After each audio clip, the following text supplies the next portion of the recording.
इस वीडियो में आप डीएलएड सेकेंड सेमेस्टर के हिंदी प्रश्न पत्र जो कि डीएलएड 2019 बैच के समय वर्ष 2020 में पूछा गया था उसका कंप्लीट सोल्यूशन देखने जा रहे हैं। यदि 2019 बैच के समय सेकंड सेमेस्टर में पूछे गए सभी प्रश्न पत्रों का कंप्लीट सोल्यूशन देखना चाहते हैं तो इस वीडियो का डिस्क्रिप्शन जरूर चेक करिएगा। साथ ही 2018 बैच के समय वर्ष 2019 में सेकंड सेमेस्टर के सभी प्रश्न पत्रों का कंप्लीट सोल्यूशन देखने के लिए भी आपको इस वीडियो के डिस्क्रिप्शन में डेडिकेटेड प्लेलिस्ट का लिंक मिल जाएगा। तो इस वीडियो के समाप्त होने के बाद से आप इस वीडियो का डिस्क्रिप्शन जरूर चेक करें। चलिए दोस्तों शुरू करते हैं। पहला प्रश्न है, काव्य को कितने भागों में बांटा जाता है? ऑप्शन नंबर 1 दिया गया है दृश्य काव्य, दूसरा श्रव्य काव्य, तीसरा 1 और 2 दोनों। इसका सही उत्तर हो जाएगा ऑप्शन नंबर 3 1 और 2 दोनों। श्रव्य काव्य की बात की जाए तो जिस काव्य का आनंद किसी से सुन करके या फिर स्वयं पढ़ करके लिया जाता है उसे श्रव्य काव्य के नाम से जाना जाता है, जैसे कि रामायण और महाभारत इसमें आते हैं। बात करें अगर दृश्य काव्य की तो वह काव्य जिसमें आनंद की अनुभूति अभिनय को देख करके होता है उसे दृश्य काव्य के नाम से जानते हैं, जैसे कि नाटक हो गया। इसको थोड़ा और डीप में समझ लीजिए क्योंकि हो सकता है कि भविष्य की आने वाली परीक्षाओं में आपके लिए कुछ डीप से प्रश्न पूछे जा सकते हैं। तो देखिए, काव्य का जो वर्गीकरण होता है वह मुख्यतः 2 आधार पर होता है। पहला स्वरूप के आधार पर और दूसरा शैली के आधार पर। स्वरूप के आधार पर फिर से काव्य को 2 भागों में बांटा गया है, पहला श्रव्य काव्य और दूसरा दृश्य काव्य। ठीक है, उसके बाद से अगर श्रव्य काव्य की बात की जाए तो पुनः इसको 2 भागों में बांटा गया है, प्रबंध काव्य और मुक्तक काव्य। यहाँ तक ठीक है। प्रबंध काव्य की बात की जाए तो इसको भी 2 भागों में बांटा गया है, महाकाव्य और खंड काव्य। तो देखिए, प्रश्न किसी भी प्रकार से पूछा जा सकता है कि महाकाव्य किस काव्य के स्वरूप के अंतर्गत आता है, तो इस आधार पर आपको उत्तर देना होगा कि ये प्रबंध काव्य के अंतर्गत आता है। इसी टाइप से अगर बात की जाए शैली के आधार पर तो शैली के आधार पर मुख्यतः 3 भागों में काव्य को बांटा गया है, पहला पद्य काव्य, दूसरा गद्य काव्य और तीसरा चंपू काव्य। दूसरा प्रश्न है, पठन का अर्थ है। इसका ऑप्शन नंबर 3 सही होगा, ऑप्शन 1 और 2 दोनों सही है, क्योंकि सस्वर वाचन और मौन वाचन दोनों के माध्यम से किसी गद्य या फिर पद्य को पढ़ करके उसका अर्थ ग्रहण करने को ही पठन कहते हैं।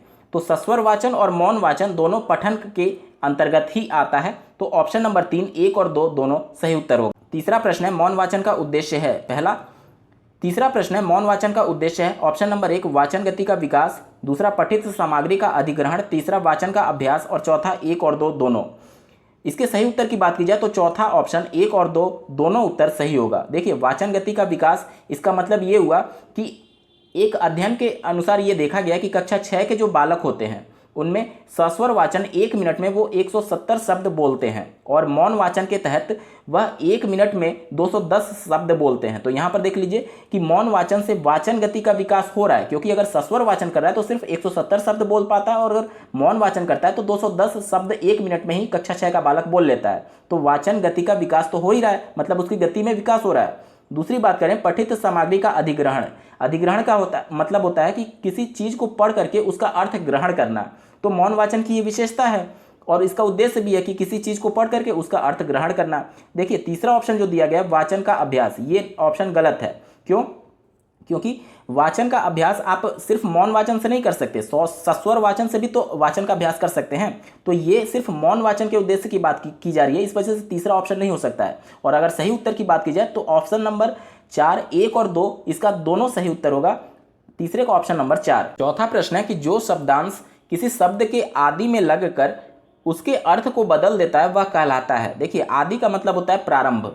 ठीक है, तो जो शब्दांश किसी शब्द के प्रारंभ में लग करके उसका अर्थ बदलता है उसको क्या कहते हैं? उपसर्ग कहते हैं। और अगर यहीं आदि ना पूछ करके अंत पूछा रहता है तो क्या हो जाता है? आपका प्रत्यय हो जाता है, क्योंकि कोई शब्द किसी शब्द के अंत में लग करके अगर उसका अर्थ बदल देता है तो उसको प्रत्यय कहते हैं। प्रश्न में आपसे आदि पूछा गया यानी प्रारंभ पूछा गया, इस वजह से ऑप्शन नंबर 1 उपसर्ग इसका सही उत्तर होगा। चौथे का ऑप्शन नंबर 1 उपसर्ग सही उत्तर है। पांचवा प्रश्न है, संज्ञा के स्थान पर प्रयुक्त होने वाले शब्द कहलाते हैं। देखिए, संज्ञा के स्थान पर जो भी शब्द प्रयुक्त होते हैं उनको सर्वनाम कहा जाता है। ठीक है, तो ऑप्शन नंबर 2 सर्वनाम इसका सही उत्तर हो जाएगा। उदाहरण के लिए समझिए, अगर मैं बोलूं कि राम बहुत अच्छा लड़का है, इसमें संज्ञा क्या है? राम है। ठीक है, उसके बाद अगला वाक्य में बोलूं कि वह प्रतिदिन स्कूल जाता है, तो वह किसके लिए प्रयुक्त हुआ है? राम के लिए प्रयुक्त हुआ है। राम क्या था? संज्ञा था।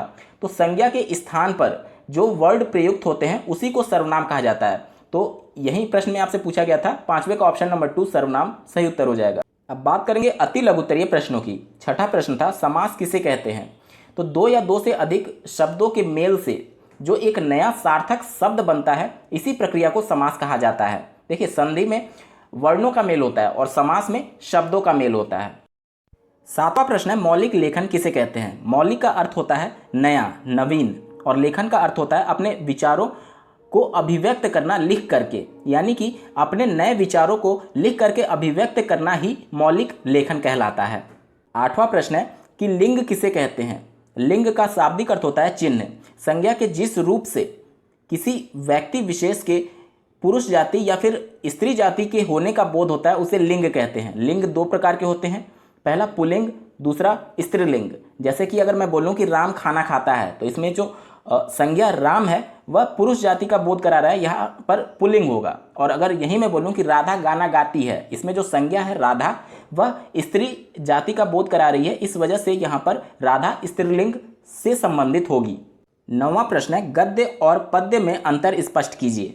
स्क्रीन पर आप गद्य और पद्य में अंतर देख पा रहे होंगे। गद्य शिक्षण का उद्देश्य बालकों के ज्ञान में वृद्धि करना होता है, जबकि पद्य शिक्षण का उद्देश्य बालकों में सौंदर्यात्मक और सराहनात्मक वृद्धि करना होता है। वहीं बात करें इस गद्य की तो इसमें शिक्षक कथन आवश्यक होता है और पद्य में शिक्षक कथन आवश्यक नहीं होता है। गद्य शिक्षण में समानांतर उदाहरणों यानी उदाहरणों का बहुत कम प्रयोग किया जाता है, जबकि पद्य शिक्षण में उदाहरणों का प्रयोग आवश्यक रूप से किया जाता है। गद्य शिक्षण में अभ्यास हेतु भाषा कार्य अति आवश्यक होती है, लेकिन पद्य शिक्षण में भाषा कार्य हेतु अभ्यास आवश्यक नहीं होती है। गद्य शिक्षण में प्रश्न विचार विश्लेषणात्मक होते हैं और पद्य शिक्षण में प्रश्न भाव विश्लेषणात्मक होते हैं। इसके अलावा आप लिख सकते हैं कि गद्य द्वारा बालकों के बौद्धिक विकास पर बल दिया जाता है और पद्य शिक्षण द्वारा बालकों के भावनात्मक विकास पर ज़्यादा बल दिया जाता है। ये कुछ प्रमुख अंतर आप लोग लिख सकते हैं। 10वां प्रश्न है, वाक्य किसे कहते हैं? तो सार्थक शब्दों के समूह को जिसका कंप्लीट यानी संपूर्ण अर्थ निकले उसे वाक्य कहा जाता है। सार्थक शब्द कहने का मतलब कि वाक्य में जितने भी शब्दों का प्रयोग होगा वो सभी का कुछ न कुछ अर्थ निकलना चाहिए और सभी शब्दों को मिला करके पूरे वाक्य का भी एक कंप्लीट अर्थ अपने आप में निकलना चाहिए, इसी को वाक्य कहते हैं। 11वां प्रश्न है, काल की कितनी अवस्थाएं मानी जाती हैं? तो काल की कुल 3 अवस्थाएं हैं, पहला भूतकाल, दूसरा वर्तमान काल और तीसरा भविष्य काल। बात करेंगे लघु उत्तरीय प्रश्नों की। 12वां प्रश्न था, कर्मधारय समास किसे कहते हैं? उदाहरण सहित स्पष्ट कीजिए। जैसा कि आप लोग जानते हैं कि समास का मतलब होता है कि 2 शब्दों के मेल से जो नया सार्थक शब्द बनता है उसे समास कहते हैं। तो जो दो सार्थक शब्द अलग अलग मिल रहे हैं उसमें जो पहला पद होगा अगर वह विशेषण है और दूसरा विशेष्य है, कहने का मतलब जो पहला पद है विशेषण क्या कहता है? किसी संज्ञा या फिर सर्वनाम की विशेषता बताता है, यानी कि जो पहला पद होगा दोनों शब्दों में से पहला जो शब्द होगा वह दूसरे शब्द की विशेषता बताएगा, वहाँ पर कर्मधारय समास होगा। उदाहरण भी आपसे पूछा था तो इसके लिए आप उदाहरण लिख सकते हैं। जैसे कि अगर मैं बोलूँ महात्मा, तो यहाँ महात्मा का जब आप समास विग्रह करेंगे तो क्या होगा?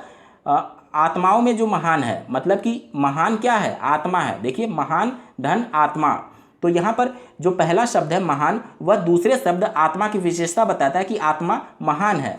तो यही हमने पढ़ा कि कर्मधारय समास उसे कहते हैं जिसमें पहला शब्द दूसरे शब्द की विशेषता बताता है। इसके अलावा अगर मैं बोलूँ दूसरा उदाहरण, नील गाय, देखिए नील पहला शब्द नील है और दूसरा गाय है। नील मतलब नीले कलर का, नीले रंग का, तो ये किसकी विशेषता बताता है? गाय की विशेषता बता रहा है। इस वजह से पहला शब्द दूसरे की विशेषता बता रहा है। नील गाय में भी कर्मधारय समास होगा। इसी प्रकार से आप देखें पीतांबर, यानी पीत है अंबर जिसका, यानी कि अंबर मीन्स क्या होता है? कपड़ा होता है, और पीत मीन्स क्या होता है? पीला होता है, यानी कि कपड़े का रंग कैसा है? पीला है। तो पहला जो शब्द है पीत वह दूसरे शब्द अंबर की विशेषता बता रहा है, इस वजह से यहाँ पर कर्मधारय समास होगा। बात करेंगे 13वें प्रश्न की, कहानी या लोक कथा सुनकर शिक्षक किन किन उद्देश्यों की पूर्ति कर सकता है? देखिए कहानी और लोक कथा से छात्रों में सृजनात्मकता का विकास किया जा सकता है। इसके अलावा नैतिक मूल्यों में भी विकास किया जा सकता है और कल्पना और स्मरण शक्ति का भी विकास किया जा सकता है। साहित्यिक अभिरुचि, यानी बच्चों में साहित्य के लिए उत्साह और उसको पढ़ने के लिए उसमें रुचि उत्पन्न किया जा सकता है। छात्रों के शब्द भंडार में वृद्धि किया जा सकता है। मौखिक अभिव्यक्ति को विकसित किया जा सकता है। इसके अलावा क्रमबद्धता और चिंतन शक्ति का भी विकास किया जा सकता है और उनमें सद्गुण और सद्प्रवृत्तियों के विकास को भी प्रबल संभावना होती है। इसके अलावा छात्रों में ध्यानपूर्वक सुनने और सुन करके भाव ग्रहण करने की क्षमता का भी विकास होता है। तो ये कुछ महत्वपूर्ण उद्देश्य आप लिख सकते हैं। बात करेंगे 14वें प्रश्न की, वाचन के दोषों को किस प्रकार से दूर किया जा सकता है? वाचन के दोषों को निम्न प्रकार से दूर किया जा सकता है। पहला, अभ्यास संबंधी दोष, जैसे कि अगर बालक अभ्यास नहीं कर रहा है बोलने में या फिर लिखने में, तो वो शब्दों को गलत तरीके से उच्चारित करेगा, तो अभ्यास करा करके उसके दोष को दूर किया जा सकता है। इसके अलावा वर्तनी संबंधी अशुद्धियां होती हैं, जैसे कि उच्चारण का अशुद्ध होना, क्षेत्रीय भाषा का प्रभाव, मात्राओं का गलत ज्ञात होना, इसके अलावा लिखने में शीघ्रता करना, सुलेख के अभ्यास की कमी। तो ये सबको दूर करने के लिए बच्चों को ज़्यादा से ज़्यादा सुलेख लिखवाना चाहिए और सबसे पहले अध्यापक उन वर्ड्स और शब्दों का सही उच्चारण खुद करके बच्चों को बताए, उसके बाद से 2-3 बार उसका अभ्यास कराना चाहिए। इन सबसे जो वर्तनी संबंधी अशुद्धियाँ हैं उसको दूर किया जा सकता है। इसके अलावा अर्थबोध विधि, मतलब कि किसी शब्द का या फिर किसी वाक्य का या फिर किसी पैराग्राफ का पूरे अच्छे तरीके से अर्थ ग्रहण कर ले तो भी उसके वाचन में शुद्धियाँ लाई जा सकती हैं। ये कुछ महत्वपूर्ण विधियां हैं जिसके माध्यम से वाचन के दोषों को दूर किया जा सकता है। बात करेंगे 15वें प्रश्न की, औपचारिक पत्रों के प्रकार लिखिए। औपचारिक पत्र उन पत्रों को कहा जाता है जो कि सामान्यतः विद्यालयों में या फिर कार्यालयों में लिखा जाता है। इसके अगर प्रकार की बात की जाए तो पहला व्यावसायिक पत्र, दूसरा आवेदन पत्र, तीसरा पदाधिकारियों के नाम लिखा गया पत्र और चौथा संपादक के नाम लिखा गया पत्र इसके अंतर्गत आता है। 16वां प्रश्न है, हिंदी में किन विराम चिन्हों का प्रयोग होता है? संक्षिप्त विवेचना कीजिए।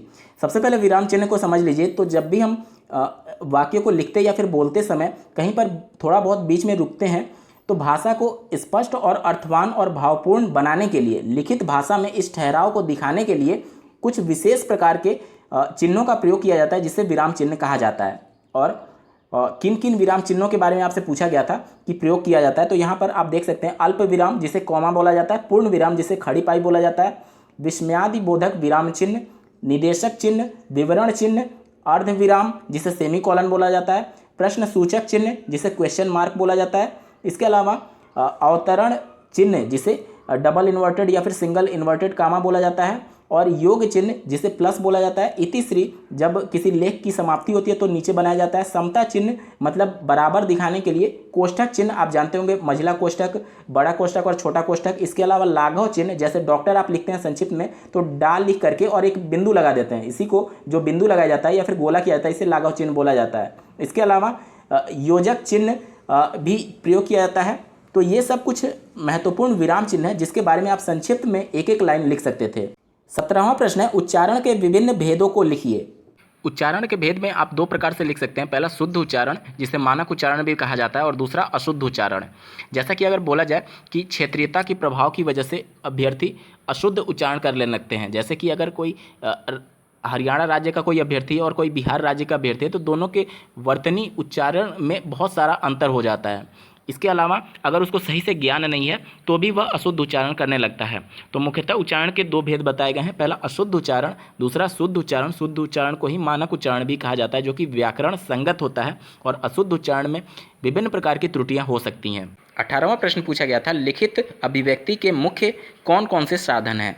लिखित अभिव्यक्ति का साधन मतलब कि कितने प्रकार से आप अपने विचारों को लिख करके व्यक्त कर सकते हैं। तो इसके प्रमुख साधन में पहला पत्र लेखन आता है, उसके बाद उपन्यास लेखन, निबंध लेखन, आत्मकथा लेखन, संस्मरण लेखन, विवरण लेखन और कहानी लेखन। इसके अलावा भी कई विधाएं आती हैं जिसके माध्यम से अभिव्यक्ति की जा सकती है लिख करके। तो ये पूरा पेपर आपका सॉल्व हो चुका है। अगर आप सेकंड सेमेस्टर के अन्य सभी सब्जेक्ट्स के 2018 बैच और 2019 बैच के सभी पेपर का कंप्लीट सोल्यूशन देखना चाहते हैं तो इस वीडियो के डिस्क्रिप्शन को जरूर चेक करिएगा। यह वीडियो आपको कैसा लगा कमेंट करके जरूर बताइएगा और ऐसे ही महत्वपूर्ण अपडेट्स के लिए इस चैनल को सब्सक्राइब करना ना भूलें। इस वीडियो को देखने के लिए आपका बहुत बहुत धन्यवाद। भगवान करे आपका दिन शुभ हो।